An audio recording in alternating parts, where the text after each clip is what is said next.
네, 오늘 더위 대비 단단히 하셔야 되겠습니다. 서울의 낮 기온이 34도까지 치솟는 등 전국적으로 폭염이 기승을 부리겠는데요. 네, 이번 더위는 주말까지 절정을 보이다 다음 주부터는 다소 누그러질 것으로 보입니다. 김재훈 기자입니다. 날이 갈수록 더위가 더 심해지고 있습니다. 오늘도 전국 대부분 지방의 낮 기온이 33도 안팎까지 오르겠고 특히 대구는 37도를 넘을 것으로 예상됩니다. 폭염 지역은 더욱 늘어나면서 서울과 경기, 강원 중북부 지방에도 폭염특보가 확대됐습니다. 그동안 중부지방은 북태평양 고기압의 가장자리에 위치하면서 간간히 내리는 소나기 덕분에 상대적으로 더위가 덜했습니다. 하지만 오늘부터는 북상 중인 제13호 태풍 사오델로르가 북태평양 고기압에 힘을 더해주면서 무더운 공기 덩어리가 우리나라를 완전히 뒤덮겠습니다. 여기에 산맥을 넘으면서 열을 품은 바람이 서쪽 지방을 더욱 뜨겁게 달구겠습니다. 최근 무더위에 온열 질환자가 급증하고 있습니다. 특히 사망자까지 속출하고 있는 만큼 꼼꼼한 건강관리가 필요합니다. 폭염특보가 발령되면 가급적 야외 활동을 자제하시고 물을 평소보다 많이 섭취하는 등 건강관리에 유의하시기 바랍니다. 기상청은 이번 더위가 주말까지 절정을 보이다 다음 주부터는 예년 기온을 되찾겠다고 내다봤습니다. 연합뉴스TV 김재훈입니다. 박근혜 대통령이 오전 10시 청와대에서 대국민 담화를 발표합니다. 네, 노동시장 구조개혁을 비롯해 4대 개혁 완수에 대한 강력한 의지를 재천명할 것으로 보입니다. 김혜영 기자입니다. 지난 4일 국무회의에서 노동개혁의 강력한 추진 의지를 밝힌 박근혜 대통령. 비정규직 등 양극화 문제를 해결하기 위해서는 노동시장 개혁이 반드시 필요합니다. 오늘 대국민 담화에서도 경제제도약과 이를 위한 노동개혁 등 4대 구조개혁의 필요성을 거듭 강조할 것으로 보입니다. 무엇보다 4대 개혁이 국민과 미래 세대를 위한 시대적 과제라는 점을 강조할 것이라는 게 청와대 관계자들의 전언입니다. 한 청와대 참모는 박 대통령이 절박하고도 절절한 심정을 담아 국민에게 노동개혁 등 4대 개혁의 필요성을 직접 호소하게 될 것이라고 말했습니다.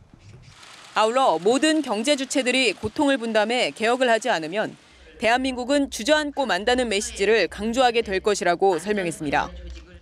박 대통령이 지난 4일 국무회의에서도 언급했듯이 특유의 직설화법도 동원해 청년 일자리를 위한 노동개혁의 필요성을 부각할 전망입니다.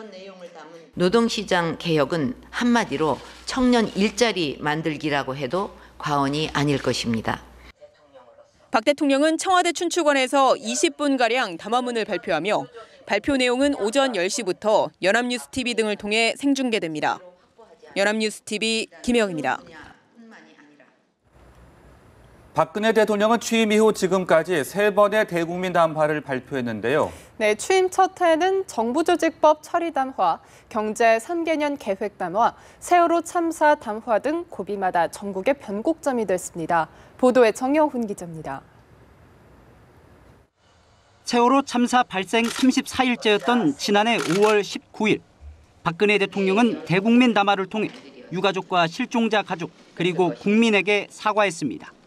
국민의 생명과 안전을 책임져야 하는 대통령으로서 국민 여러분께서 겪으신 고통에 진심으로 사과드립니다. 그러면서 해양경찰청 전격 해체와 국가안전처 신설 등 국가재난방재 시스템의 전면적인 변화를 선언했습니다. 저는 이런 구조적인 문제를 그냥 놔두고는 앞으로도 또 다른 대형 사고를 막을 수 없다고 판단했습니다. 그래서 고심 끝에 해경을 해체하기로 결론을 내렸습니다. 앞서 취임 1주년을 즈음한 대국민 담화에서는 경제혁신 3개년 계획을 발표했습니다. 혁신에 방점을 두고 공공부문 개혁과 창조경제 실현을 역설했습니다. 경제 혁신을 강력하게 추진해서 이런 고질적인 관행과 문제들을 해결해야만 국민이 행복해지고 희망의 새 시대를 앞당길 수 있습니다. 이른바 통일 대박론의 후속 조치로 통일준비위원회 설치를 발표하며 통일 한반도의 청사진도 제시하기도 했습니다. 취임 첫 해인 2013년에는 대국민 담화를 통해 정부조직 개편안 처리를 호소했습니다. 정부조직법 개정안이 국회를 통과하지 못해 국정에 심각한 차질이 발생하고 있습니다. 이것은 헌정사상 초유의 일입니다.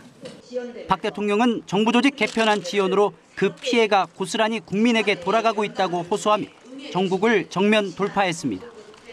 연합뉴스 TV 정영훈입니다.